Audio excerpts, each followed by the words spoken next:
Who is it? Elliot, What's the code? my sweetheart. Hello y'all, this is Louie and welcome back to Retrosaurus. Style clones, also known as rip-offs, copycats, imitators, and carbon copies.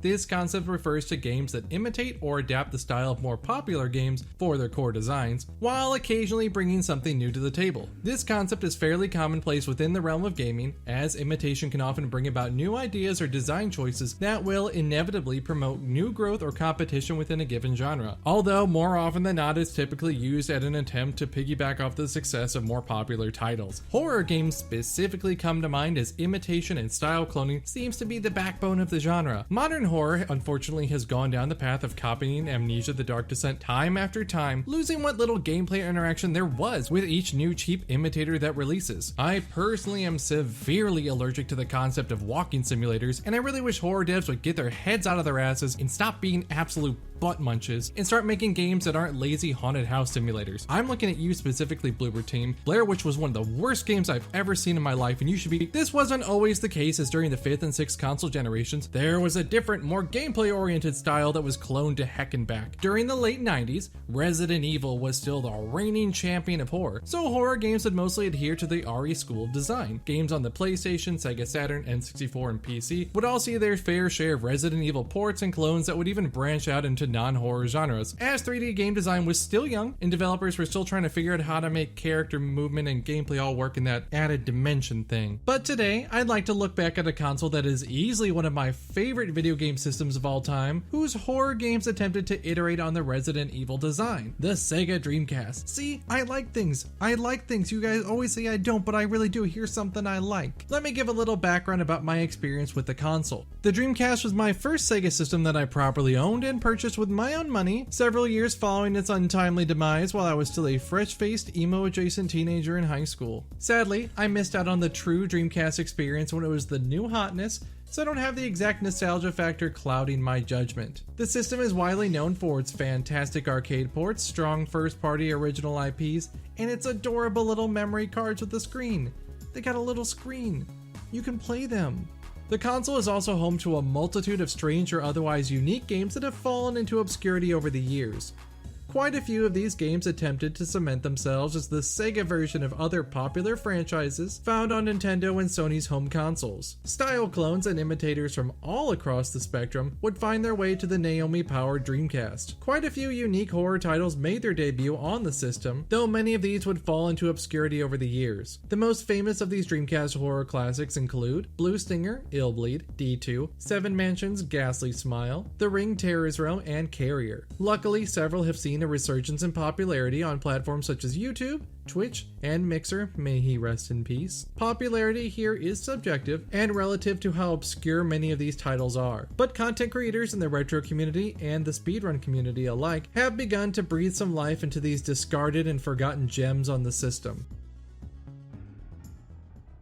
And just like actual gems, many of these are rougher around the edges than we'd like to admit, as nostalgia has definitely clouded our perception of reality. Despite being the first 6th generation console on the market, the system was only around for roughly 3 years or so depending on your region. It's unfortunate, as the console was the home to many original horror titles that now sell upwards of $100 or more on online auction sites, and that comes with the caveat that you might be buying a reproduction disc or a fake game. The Dreamcast had notoriously shoddy DRM, which, while being very consumer friendly in the long run, was a factor in its demise, as there is almost zero reason to ever buy a retail copy of the game. Very few original titles made for the Dreamcast would go on to see the light of day on other platforms, if they didn't come from Sega directly, that is. Many of the developers and publishers of games such as Climax Graphics, later known as Crazy Games, and Jalico would meet a similar fate to the Dreamcast during the 6th console generation. As such, their games would never go on to have any proper ports, sequels, or remasters, though there was a Carrier sequel in the works before Jalico closed its doors. But today we'll be focusing on Blue Stinger and Illbleed specifically from this slot, as they are both written by Shinya Nishigaki, share a common developer and universe, in addition to showing the attempted evolution of the popular horror formula that resulted on a unique take on the genre. So grab a can of Hassie, your horror monitor, and get ready to make a narrow escape as we head back to the Blue Stinger cinematic universe and uncover the unique horror of the Sega Dreamcast. To really understand Blue Stinger and Illbleed, we need to look at the Dreamcast itself and its surprisingly vast library to truly understand the games one would find on it. The ill-fated Dreamcast was Sega's final console released during their tenure as a gaming hardware manufacturer. This dreamy little machine was released on November 27, 1998 in Japan, with the North American and European releases on September 9th and October 4th respectively the following year. The console was the most powerful on the market at the time, going up against the Sony PlayStation and the Nintendo 64, while being the successor of the Sega Saturn. This would also mark the first time a home console shipped with a modem out of the box for online connectivity and multiplayer, most notably being used by Sega's own Phantasy Star Online. The architecture for the system shared the same DNA as Sega's Naomi arcade board, meaning New Arcade Operation Machine idea, which allowed Sega and many other developers to port near-perfect conversions of their popular arcade games for the home market. The system also featured a GD-ROM drive, which allowed for upwards of a full gigabyte of storage on a single disc,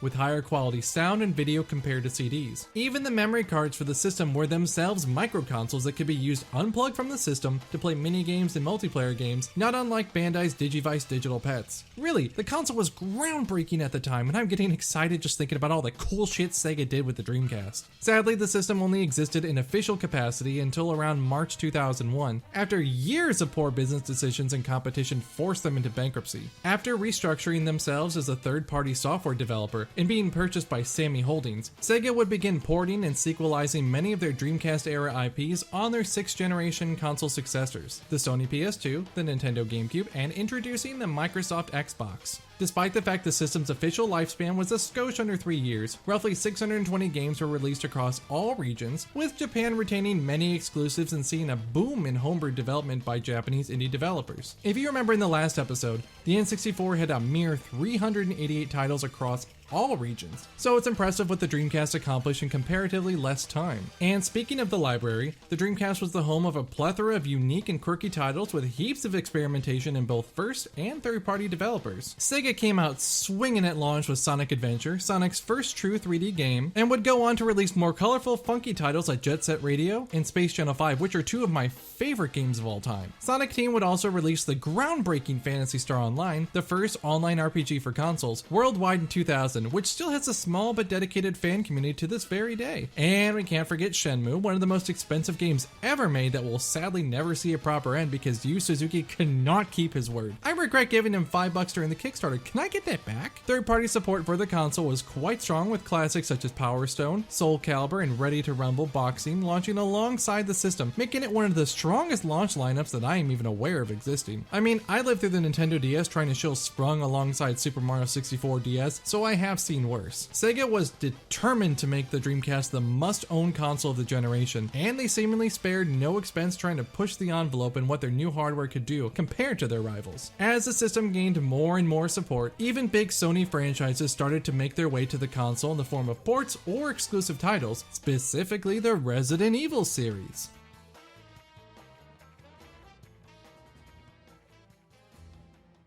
But before Resident Evil's new entry made its way to the system, the Dreamcast was in need of its own horror title to catch the eye of would-be owners. Although it missed the launch of the system in Japan, the North American and European launch lineups included a not-so-obscurish title by the name of Blue Stinger. The game, while owing quite a bit of its core design to Resident Evil, more closely resembles other RE-style clones with its changes to the formula. That being said, depending on which version of the game you play through, you might not be aware of its origins as a Resident Evil clone. Despite the fact there were only 6 months between the Japanese and North American releases of the game, the title itself was completely reworked for Western audiences. Both versions are roughly the same all around for the most part, though a major difference between them shows the shift in design horror games were starting to take. But before we dive into the changes, let's become more acquainted with the deep storytelling and lovable characters of the first entry of the Blue Stinger cinematic universe.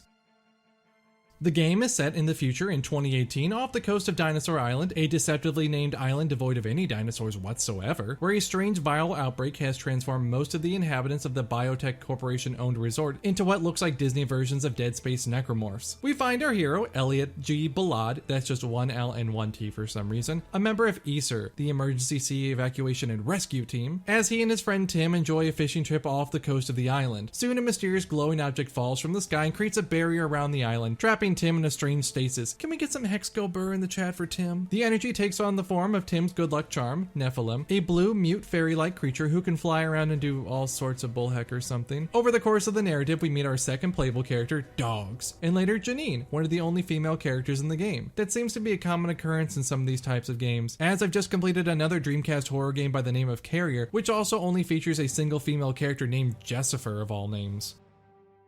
The gameplay of Blue Stinger is one of the more interesting aspects of the game, as the soundtrack and the writing definitely weren't pulling their own weight. While most Resident Evil clones and horror games opted for gunplay and limited melee options like weak combat knives, Blue Stinger instead placed equal focus on both gunplay and melee combat. The only game I can think of that shares any similarities to this one is Trag, aka Hard Edge, as that game featured multiple playable characters with vastly different skill sets. Elliot and Dogs each have unique playstyles, sharing very little in terms of weaponry and combat ability, giving each character their own time to shine throughout the game. Both characters can use guns and perform melee combos, with Elliot being a bit more firearm oriented and Dog picking up the slack as the tough brawler type. Switching between the two characters would prove to be useful in solving puzzles and taking down various enemy types. The combat is honestly very janky, as are the animations, but some of that is more prevalent in the US version of the game due to the changes that took place prior to launch.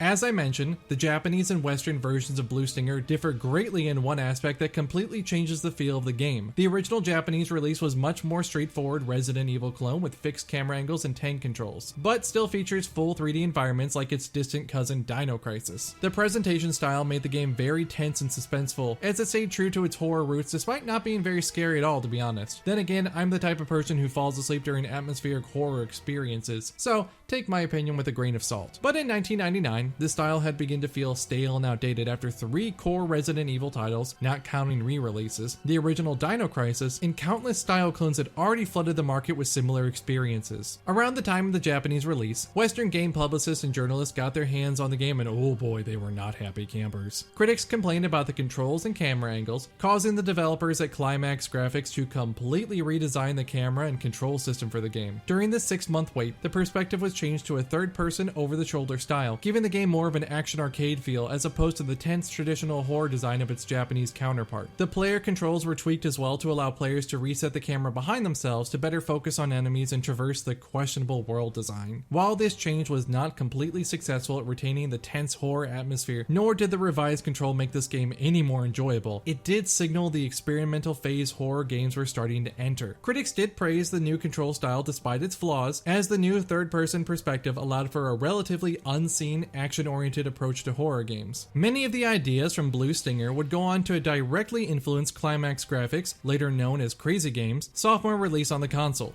Illbleed. Illbleed marked the major departure of traditional horror game design completely, iterating on the new ideas brought forth in the Western release of its Hassy chuggin' cousin. Horror games during this era of gaming were typically split into 2 categories: action-oriented like Resident Evil, Silent Hill, and Martian Gothic Unification, and puzzle-esque adventure, such as Clock Tower, Hell Knight, and Twilight Syndrome. Illbleed is a bit of column A and a bit of column B, but mostly an unseen column C. In my opinion, Illbleed was an attempt to break away from this shambling corpse of the popular but increasingly generic zombie-ridden action titles that were shoveled out year after year, while redefining the definition of horror by expanding into atypical design philosophy. The devs completely dropped the serious tone common in countless horror games with their campy dialogue and generic plots that often cause them to be unintentionally hilarious. In fact, Illbleed leans completely into the awkward campiness to the point where it cannot be unintentional. Each level of the game is presented like a haunted house attraction of the titular Illbleed amusement park, complete with a movie trailer-esque cold opening that gives context to the levels. It feels like a love letter to all the cheesy B-tier horror films of the 80s and 90s. There are obvious references to movies such as Tremors and Dawn of the Dead, which makes up for the terrible gameplay design. Well, not completely, but it does kind of make up for the fact the tutorial is completely optional and easily missed. Overall, the concept of Illbleed is a bit more arcadey by design, paying homage to popular horror movies and tropes with gameplay that encourage, read required, multiple playthroughs of each level in order to get get the maximum enjoyment of the game. In fact, you have to beat the game twice to get the true ending. The basic gameplay for each level is relatively the same, but unique level-based gimmicks and challenges are thrown in along the way that makes them difficult to master without replaying the levels several times through. The game features an upgraded version of Blue Stinger's chase cam, but with a bit more customization in how the camera follows and readjusts to your relative position.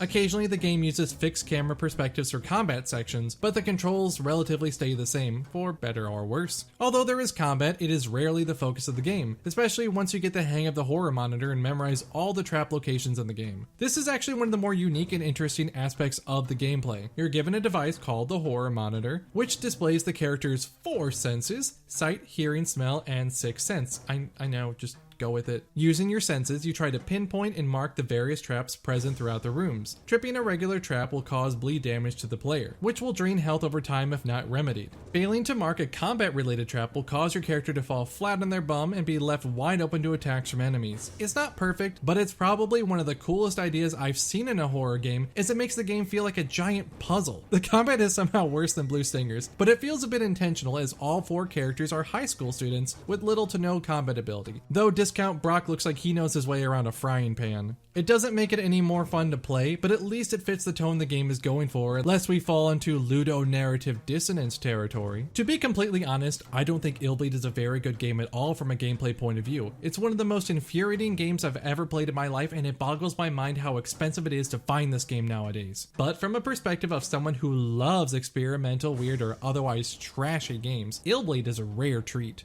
No other game on the Dreamcast, nor really any other game I can think of off the top of my head, attempted to do what Illbleed set out to do. It came out swinging to break the mold that constrained creativity in the horror genre by turning all the tropes on their heads and openly mocking its predecessors. Unlike the countless cynically made sequels in the Resident Evil franchise, and even its derivative predecessors such as Blue Stinger, Illbleed is a result of sincere love and appreciation for the horror genre in all forms, and the desire to prove that the genre had the need and the ability to evolve. Illbleed sadly was a commercial failure, unsurprisingly, though it did receive praise for its unusual take on survival horror despite its flaws. Although it was rumored to get an enhanced port for the Xbox, it sadly remains exclusive to the sands of time. Luckily, it's become something of a cult classic like many Dreamcast original titles, and has become somewhat of a sought-after title to collectors and horror aficionados alike.